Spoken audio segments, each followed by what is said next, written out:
Hello friends, very good afternoon. कैसे हैं आप सब? होप आप सब अच्छे होंगे। आई होप आप सब अच्छे होंगे। जैसा कि आप लोगों को पता है, हमारी ठाकुर पब्लिकेशन की मार्केटिंग मैनेजमेंट की सीरीज़ चल रही है, जिसमें हम अपना टॉपिक स्टार्ट किए हैं वेरियस मार्केटिंग ओरिएंटेशन। जिसमें इसकी प्रीवियस वीडियो में हमने प्रोडक्शन ओरिएंटेशन पढ़ लिया था। इस वीडियो में हम प्रोडक्ट ओरिएंटेशन पढ़ेंगे कि ऐप प्रोडक्ट ओरिएंटेशन क्या होता है। लेकिन टॉपिक स्टार्ट करने से पहले मैं आपको एक छोटी सी इन्फॉर्मेशन देना चाहूँगी कि अगर आपको इस सब्जेक्ट या किसी भी सब्जेक्ट के नोट्स परचेस करने हो तो आप मेरा डिस्क्रिप्शन बॉक्स चेक कर सकते हैं। तो आइए हम टॉपिक स्टार्ट करते हैं। This marketing concept is all about providing goods, quality product and services with attractive features to consumers at reasonable price.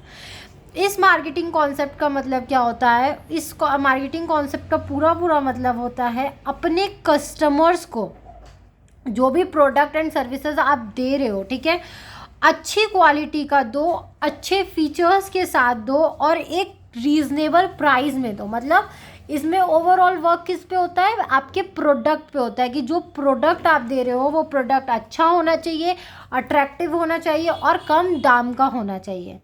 It helps the sellers to focus on products considering their quality, performance, innovative features et cetera. ठीक है, ये क्या करता है? Sellers को focus करने में मदद करता है कि आप क्या करो कि गुड्स के फीचर्स को, उनकी क्वालिटी को, उनके परफॉर्मेंस को अच्छा रखो। ठीक है, मतलब इस ओरिएंटेशन में क्या होता है, पूरा का पूरा प्रोडक्ट पे काम होता है। मतलब प्रोडक्ट अच्छी क्वालिटी का होना चाहिए, अट्रैक्टिव होना चाहिए, उसके अच्छे फीचर्स होने चाहिए और वो कम दाम का होना चाहिए। Along with all these standards, it is also important to look after the design, packaging and better distribution channel so as to appeal more customer। ठीक है, और इन सब फीचर्स के साथ साथ जो प्रोडक्ट है उसकी डिज़ाइन, उसकी पैकेजिंग और उसका जो डिस्ट्रीब्यूशन चैनल है, मतलब होलसेलर, रिटेलर और कंज्यूमर्स तक जिस तरीके से वो आता है, उसका जो डिस्ट्रीब्यूशन चैनल है वो भी बहुत अच्छा होना चाहिए ताकि वो ज़्यादा से ज़्यादा कस्टमर तक सामान पहुंच सके। This major problem of this concept is marketing myopia. इसी प्रॉब्लम को हम लोग मार्केटिंग मायोपिया बोलते हैं। Because of which the organisation ignores other alternative and its competitive advantage present in the market. Based on the concept, it is believed by many organizations that customers can easily attracted by goods, quality product and services. This concept evolved on the basis of thinking that quality of goods largely attracts the customer। ठीक है, इसी को हम लोग marketing myopia बोलते हैं। क्यों? क्योंकि ऑर्गेनाइजेशन ये सोचना भूल जाता है कि हमारा कॉम्पिटिटर भी क्या है, मार्केट में प्रिवेल कर रहा है और वो क्या कर रहा है, इसका एडवांटेज ले रहा है। ठीक है, क्योंकि ऑर्गेनाइजेशन सिर्फ क्या सोच रही है कि अच्छा क्वालिटी जो है गुड्स का वो कस्टमर को अट्रैक्ट कर लेता है। ठीक है, this concept evolved on the basis of thinking that quality of goods largely attracts the customer. As the result, all the marketing efforts are used to increase the quality of product। इसीलिए क्या किया जाता है, जितने भी marketing efforts हैं वो किस में लगा दिया जाता है? सिर्फ और सिर्फ प्रोडक्ट की क्वालिटी पर लगा दिया जाता है। The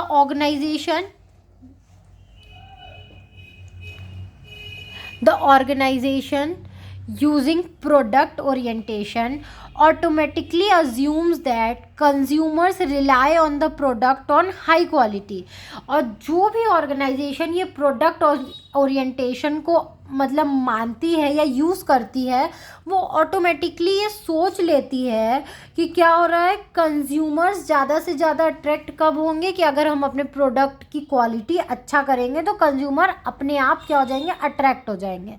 Therefore, organization put all their effort, time and money to bring out new and innovative product and attain product excellence।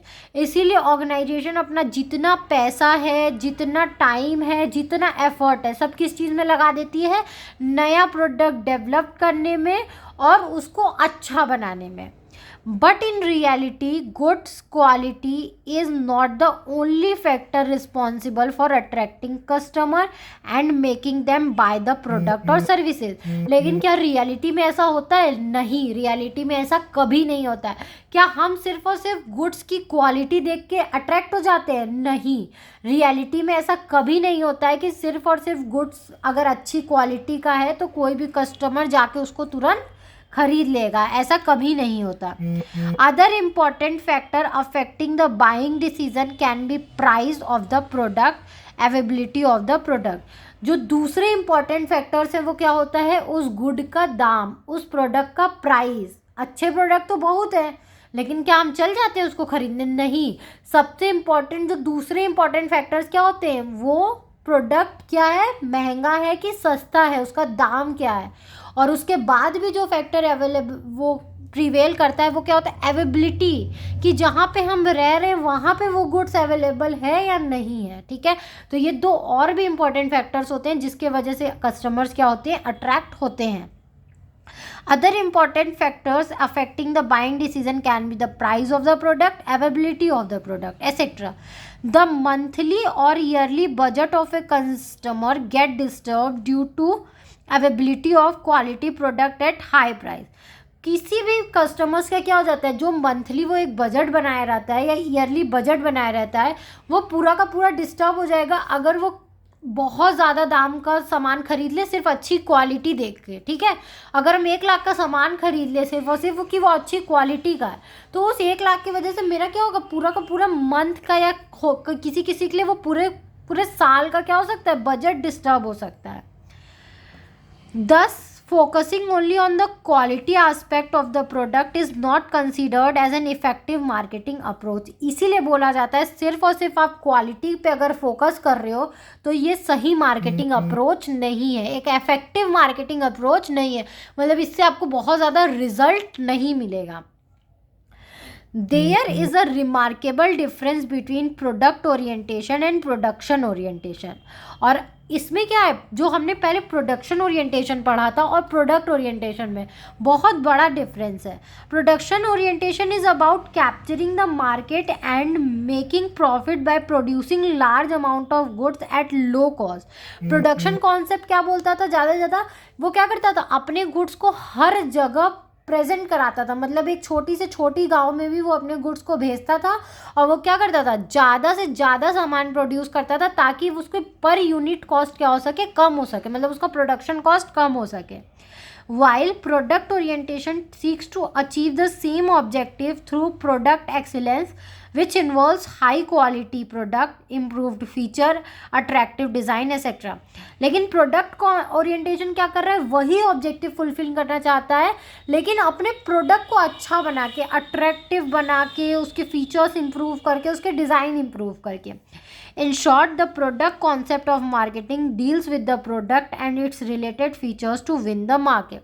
Short में अगर बात करें तो प्रोडक्ट कॉन्सेप्ट किस पे काम करता है? अपने प्रोडक्ट पे काम करता है, उसके फीचर्स पे काम करता है ताकि वो मार्केट में जीत सके अपने प्रोडक्ट से। तो आई होप आपको ये टॉपिक समझ में आया होगा। अगर फिर भी आपको कहीं भी कोई भी प्रॉब्लम है तो आप मुझे कमेंट सेक्शन में कमेंट करके पूछ सकते हैं। Thank you very much for watching my video and do like, subscribe and share my channel. अगर आपको इस सब्जेक्ट या किसी भी सब्जेक्ट के नोट्स परचेस करना हो तो आप मेरा डिस्क्रिप्शन बॉक्स चेक कर सकते हैं। Thank you.